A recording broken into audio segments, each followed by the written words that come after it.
work. If you are a dialectical materialist, however, Marxist racism does not matter. You do not believe in the conclusions of one person, but in the validity of a mode of thought. And we in the party, as dialectical materialists, recognize Karl Marx as one of the great contributors to that mode of thought. Whether or not Marx was a racist is irrelevant and immaterial to whether or not the system of thinking he helped develop delivers truths about processes in the material world. And this is true in all disciplines. In every discipline, you find people who have distorted visions and are at a low state of consciousness who nonetheless have flashes of insight and produce ideas worth considering. For instance, John B. Watson once stated that his favorite pastime was hunting and hanging N-word, yet he made great forward strides in the analyses and investigation of conditioned responses. Now that I've said a word about ideology of the party, I'm going to describe the history of the party and how we have changed our understanding of the world.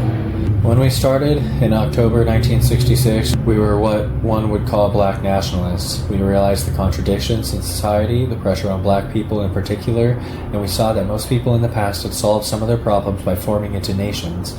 We therefore argued that it was rational and logical for us to believe that our sufferings as a people would end when we established a nation of our own, composed of our own people. But after a while we saw that something was wrong with this resolution of the problem. In the past, nationhood was a fairly easy thing to accomplish. If we look around now, though, we see the world, the land space, the livable parts as we know them, is pretty well settled. So we realized that to create a new nation, we would have to become a dominant faction in this one. And yet the fact that we did not have power was the contradiction that drove us to seek nationhood in the first place. It is an endless circle, you see, to achieve nationhood. We needed to become a dominant force, but to become a dominant force we needed to be a nation. So we made a further analysis and found that in order for us to be a dominant force, we would at least have to be great in number. So we developed from just plain nationalists or separatist nationalists into revolutionary nationalists. We said that we joined with all of the other people in the world struggling for decolonization and nationhood, and called ourselves a dispersed colony because we did not have the geographical concentration that other so-called colonies had. But we did have black communities throughout the country. San Francisco, Los Angeles, New Haven, and there are many similarities between these communities and the traditional kind of colony.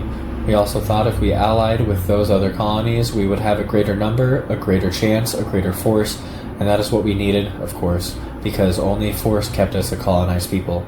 We saw that it was not only beneficial for us to be revolutionary nationalists, but to express our solidarity with those friends who suffered many of the same kind of pressures we suffered. Therefore, we changed our self-definitions. We said that we are not only revolutionary nationalists, that is, nationalists who want revolutionary changes in everything, including the economic system the oppressor inflicts upon us,